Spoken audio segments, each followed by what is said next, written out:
Hello friends, I welcome you all to another video by Officer's Mind. Well, I've qualified my SSB 3 times, twice for the flying branch of the Indian Air Force and once for the Navy.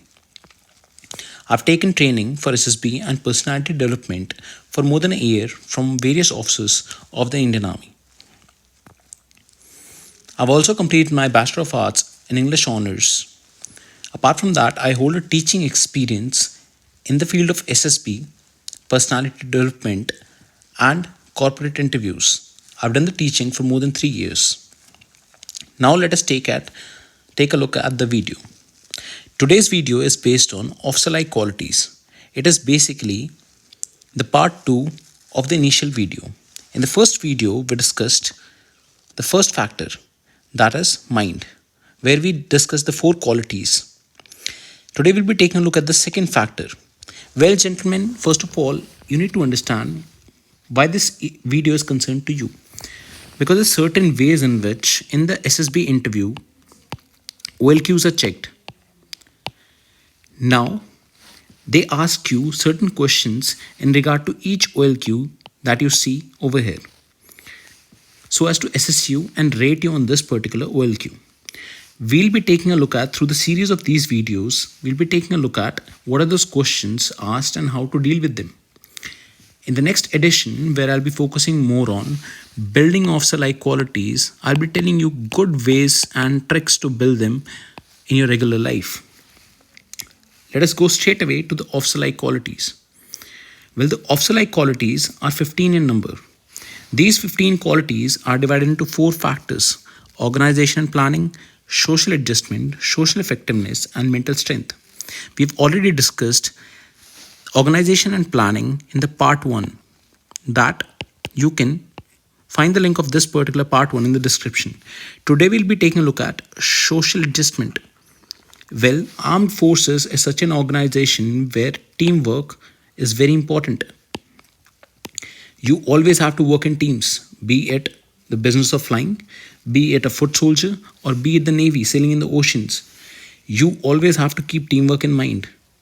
You can only achieve your ambition of leading your men if you are accepted by them. To be accepted, you have to be good socially. So these 3 qualities that we'll focus upon in today's video is social adaptability, sense of responsibility, and cooperation. Let us take a look at the first quality. This quality is under the social adjustment factor, and it is called social adaptability. To understand what this quality actually is, you will have to first understand SATA.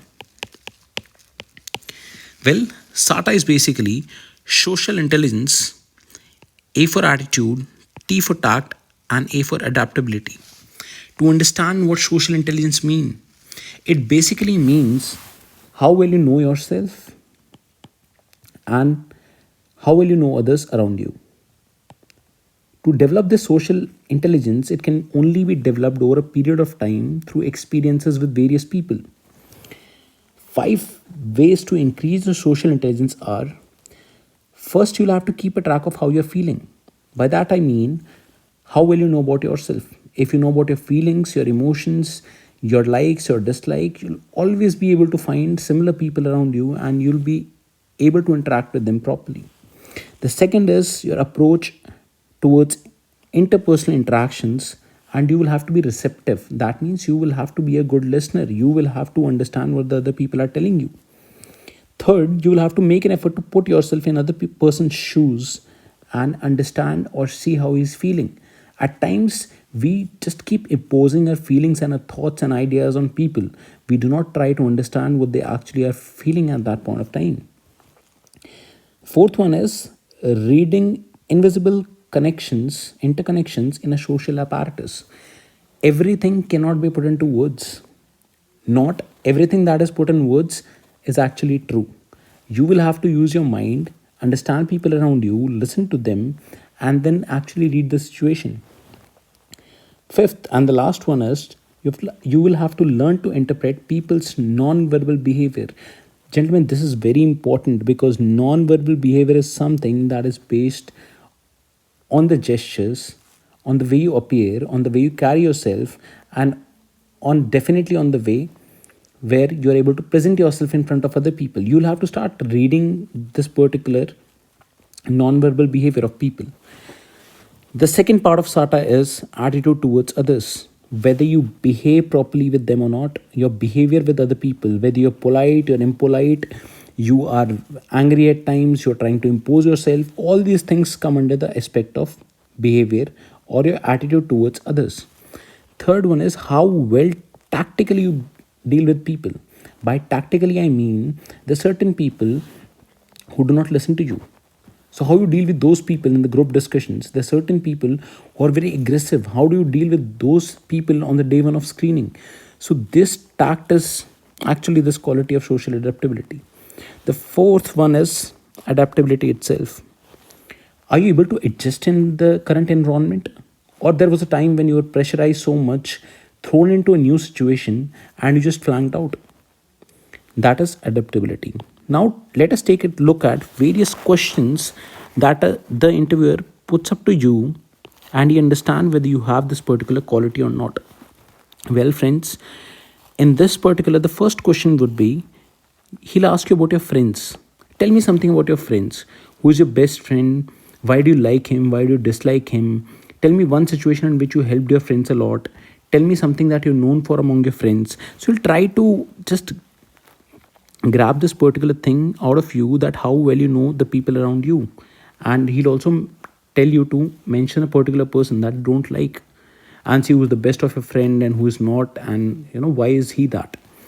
The second one is, if you ever had a change in institution. We all grow up, we all change schools for the right reasons and for the wrong reasons as well at times. So when there was a change in environment, what was your behavior? Whether you went to a new school and decided that you'll stay alone in the class and not be talking to anybody, or you were a kind of person who took the initiative of going ahead and interacting with people and building friends. Your first day at a new college, were you a guy who was just looking around, not trying to adapt in the environment, and just wanted to call his parents and tell them I'm coming back home? Or were you a guy who was trying to understand this environment and trying to adapt to it? The third would be adjusting away from home. We all have such occasions when we move out of school, we go to our colleges, the home is not there, and the luxury of home has just vanished from our lives, and we try to get into a new environment. Or you graduate out of college, you spend some day at home, some days at home, and then you start doing a job.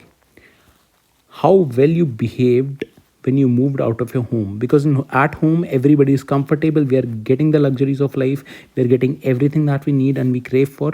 But outside our home we have to struggle for everything that is needed. So he'll ask you, what happened when you moved out of your school and went to college? What did you do to establish yourself?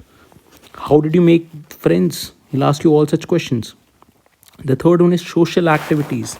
Now, friends, by this social activities, I mean, how often do you go to parties? How often do you hang out with your friends? How often do you go for trips? How often do you meet your friends outside or celebrate occasions with them? So he'll just try to know whether you are a people's person or you are someone who just likes staying alone. Now, why does he want to know this? Well, he wants to know this because you'll be sent in an organization which is actually people centric. You will have to deal with people day in and day out.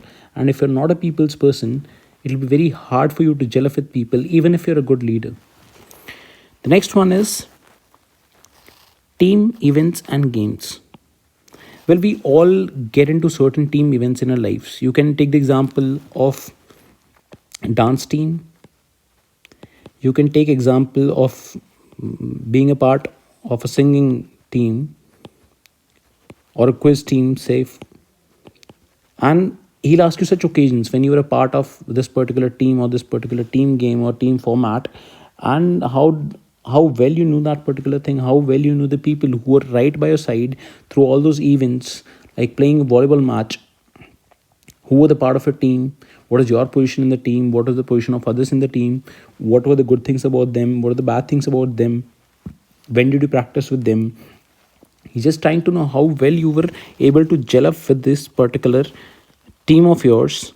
And after gelling up, what did you do about building that team spirit? team spirit to achieve success in this particular team event oblique games. Then he'll put you across a very important thing, that is strong likes and dislikes. If you have strong likes or dislikes, definitely it projects something called pessimism. Well, pessimism is negative behavior. If you have strong likes or dislikes, that means you are a person who will be quickly taken towards negativity. He'll ask you, in what form? Tell me something about the teachers of your college or your school.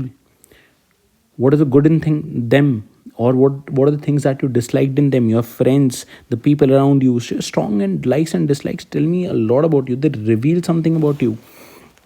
Then he's definitely going to ask you this question about family. There's a certain particular rapid fire round that is played with you in the interview, where he asks you about your family. There he asks you, tell me something about your family, tell me who all are there in your family, something about them. How often do you spend time with your family? Who are you more closer to, your father or your mother?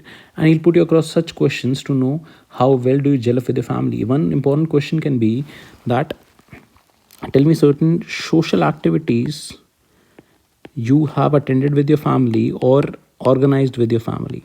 So this is a very important question that can be put to know how well you gel up in the family that you come from, because after all, we in the armed forces, it's a small family that we live in. Now let us take a look at the second quality in social adjustment, that is sense of responsibility. This quality holds a lot of importance in the armed forces. Being an officer, you will have to handle responsibilities day in and day out. There'll be no occasion where you can just transfer your responsibility onto someone else. This option is not available in the armed forces. You cannot transfer your responsibilities. If you're made responsible for something, first of all, you'll have to take it very wisely. Now, it actually involves a sense of duty and discipline. When you're given a responsibility, it is expected out of you that you need to understand what your responsibility is, what the work is, and then you need to focus upon how it is to be done or the objective has to be achieved. You cannot just take a responsibility and just give away that responsibility. I mean, do nothing about it. So, how does he check this in SSB? Well, he'll ask you your daily routine. Now, the reason for asking your daily routine is not to know what you're doing day in and day out. It is to know whether you're doing some purposeful work or not, or whether you're just passing your time. If you are a person who's just passing time and not realizing that is not helping him, they'll never be interested in taking you for the armed forces. The next one is, if there are any financial constraints on you, like your father or your parents are not able to support your education, or your tuition fees are too high, or there are certain extra demands in your life that you need to meet, they put a lot of financial constraints on you.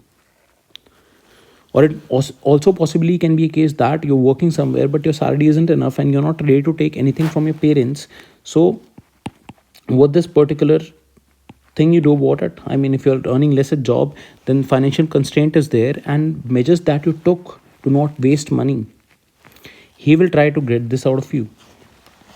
The next thing is very important. This is attitude and responsibility towards family. Now everybody, each one of us holds a very strong feeling for his family, because family is someone who have been with you for a very long time, and they're the only people who will support you day in and day out.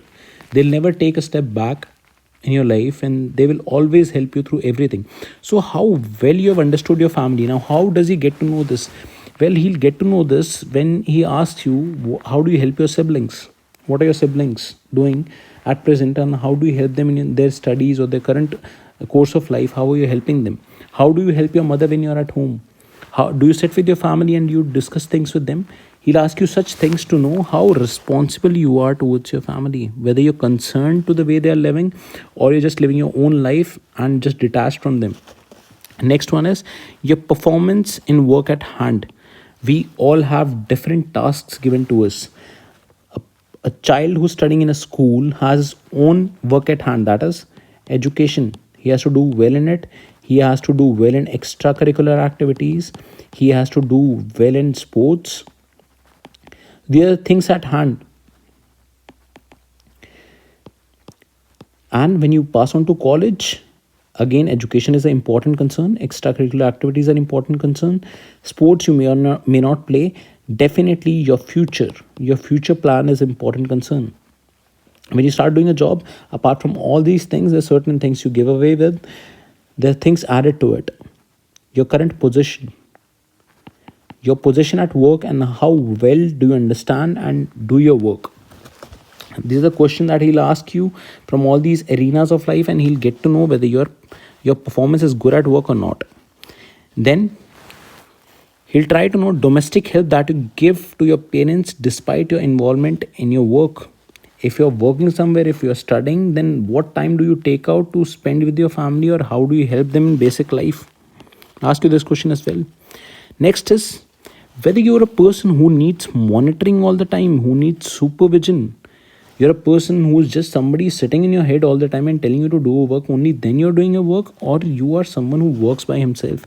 Now, in the armed forces, as an officer, you will have to understand, you will have to be falling in this category of people. You will have to work by yourself. There cannot be someone always on your head who will tell you that you have to achieve this task by this particular. There is always something called a timeline in armed forces. This timeline is very important because the next particular task is based on this timeline. That can only be achieved if you're working by yourself, you understand your work at hand, and you're performing well in it. Next one is frequent punishments. We all have been through this. We all have been children. We have been punished during the times when we have not done well in life, be it education, be it the way we were building ourselves, be it at times falling in bad company. Whether you're a person who gets a lot in this bad company, or not studying, or who's always being punished by his parents, by school teachers, by his professors, and if he's working in some organization, is he most of the time is he said bad things about his work by people, he's getting punished, or a lot of things can come in this. If you're not punctual at school, you'll always find yourself standing outside the class. You're not punctual at work or coming late to school. At work, if you're working somewhere, then you'll also, if you're punished a lot, that's a negative trait. You're not responsible in nature. Next thing is you need to understand your position of responsibility. Now there's a particular separate column in the PIQ where they ask you your position of responsibility. Now position of responsibility basically means if you are given a charge of something, it can be a house captain at a school level. Then when you go to college, you can be leading some kind of team. And then it can be a school prefect. Then if you're involved in sports, if you're a captain, then if you're basically anything where you have held some responsibility.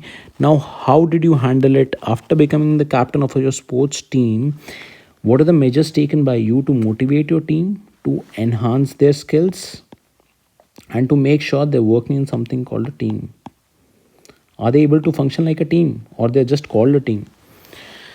These 2 points are very important, gentlemen. The first one is, are you a person who works due to the fear of failure or punishment? Is he always a person who knows that if he fails, he's going to he's going to pay a heavy fine for it? Or you're a person who is working all by himself, who is concerned about his work, who is concerned about the performance that is going to deliver to his work, who's actually very responsible? And the last one is personal comforts over responsibility.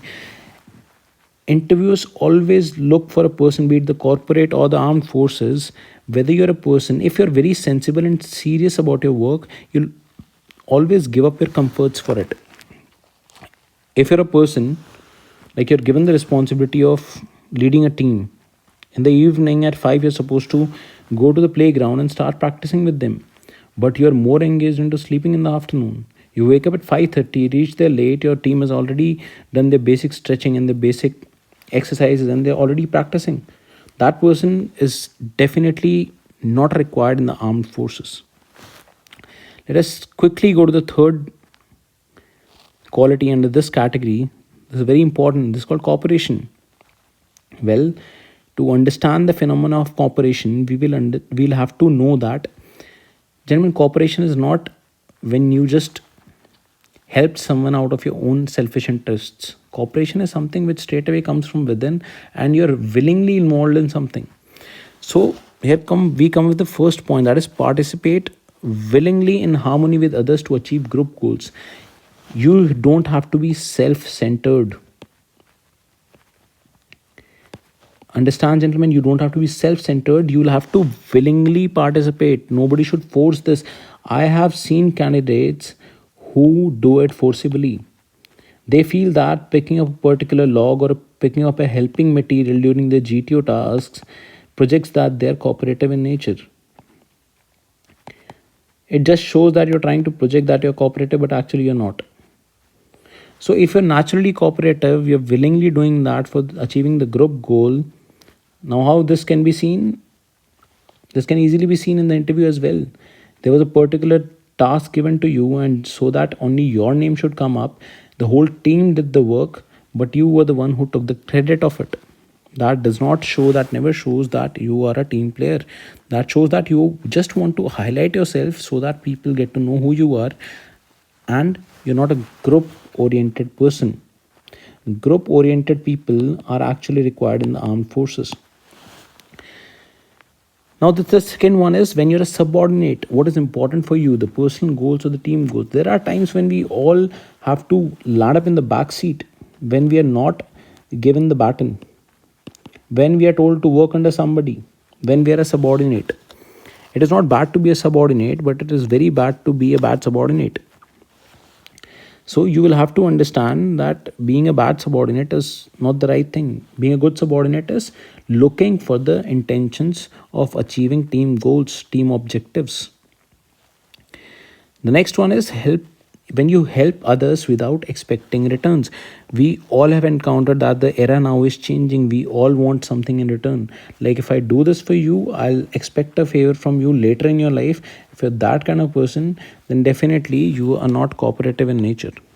How this cooperation is checked at SSB? See, he'll check your cooperation by seeing how you participated in group activities then when they were organized at school level, college level, or your offices. How well you participated in the group activities, because you cannot always say that I was the manager at this particular. I was take example of a fest. You were made a volunteer, oblique a coordinator. How well you did when you were made a subordinate, or if you were made a, you were heading some kind of department like hospitality, so how well you were able to lead it and keep everybody intact. How can you keep everybody intact when you involve people in work? And this actually, every part of this qualities are related in nature. You can, if you are a person who is socially adaptable, then he'll involve people in work, involve them in such a way that it shows cooperation. Next is, how often do you help your friends, family, and the less privileged people around you? Now, if you're not a self-centered person, then how often you have that social intellect in you, and you are able to understand the demands of other people, and they've not even asked for help, but you're willingly ready to help them, like helping your family during financial constraints, helping your friends in studies, helping somebody at work to complete a particular project that he has been given, and giving up your own comforts to complete this project. Next is, how do you share your belongings? Now, how this can be checked? When you were studying in a college oblique school, whether you were able to share your notes, or if you're living outside, what are the things that you shared with people who were living with you? Were you able to share your, let's take an example of a vehicle. You owned a vehicle, you shared it with people because you're very cooperative in nature. Or are you that person who's that key, I do not want to share anything that I have, and that belongs to me? And if you have that, then you're not cooperative. The next one is, how interested you are in team games, or are you that person who lives a solid life in solitary confinement? Well, a person who's a team player is most of the times cooperative, because all the team games have this particular agenda. Now, what is the agenda of building team spirit inside you, so that you understand people around you, and you will become this. When you're involved in a team, you'll become very cooperative in nature, and that is what a team game builds in you. These two are very important. I've also highlighted them. These two are, the first one is, do you give up in an argument? Now we all have arguments because there is always going to be something called difference in opinion. It is not bad to have different opinions on a particular subject, but it is worst to be a person who's argumentative in nature, who's just trying to impose his thoughts upon someone. If you have to convince someone, you will have to give him good reasons, and good reasons can only come out of good knowledge, remembering a lot of facts and figures, and just connecting them logically. So if you're able to do that, you will never have an argument. And even if you get into an argument, you don't have to, because see, so fights are something, arguments are something that have no ending. Because two people, if they're very rigid in nature, they will never end an argument. They'll always have this thing called difference in opinion, because they are not receptive in nature. They cannot understand the other person. So do you give up in an argument? He'll ask you, he'll project situations to you. He might ask you SRT also. You were in a group discussion and the people on the other side do not agree to your opinion. Then what did you do about it? If you're a person who says that I will give them more reasons, I'll give them more reasons. If he still says that and they still tells you they still don't agree, then you'll again say I'll give them more reasons, more reasons. Be like, it is their opinion. I hold a different opinion. It's okay. Next one is, do you care for the feeling of other people? Now this holds a very important position in this particular quality of cooperation. Why? Because these days we have been continuously seeing that we always care about our own feelings, but what our actions have an impact on others? Do we care about them or not? Whether we are able to understand people or not, how good or bad they feel out of our actions, and we console them, we show some empathy towards them, whether we are that kind of person, or we are just, I'm a self-centered person and I do not care about anybody else. There are certain times when we have to give up our own comforts for others, and if need be, you should do it, because in the armed forces it is very important. You will have to give up your sleep so that your men are peacefully sleeping. So cooperation is another important quality which you need to have. Cooperation is something which holds so much importance that you cannot build it in a day. It takes years to build cooperation naturally. You might feel that you will project it in SSB, but what will happen is it will be very visible that you're just trying to project that you're cooperative. You actually aren't. Now let's end this video, and here is a quote by Andrew Carnegie. No man will make a great leader who wants to do it all by himself or get all the credit for doing it. Now you need to understand, we all have done good work. People who are good and they know how to establish themselves. They do good work, but you should be the person who's not fighting for just taking the credit for it. He should be contented. He should be satisfied with the fact that you involved yourself in the work, you learned a lot out of it, you gained a lot out of it, and credit is the last thing that you're worried about. If you get it, it's good. If you don't get it, it's something that you didn't start the work at the first place for. So gentlemen, with this I conclude this particular video. The third factor we'll be discussing in the next video. If you need to look at the factor 1, how interview questions are asked based on those 4 qualities, please look at the link in the description. If you like the video, please hit the like button. Do subscribe to the channel. And leadership is a simple process. You'll have to just follow the right steps to become a good leader in life and to become a good human being.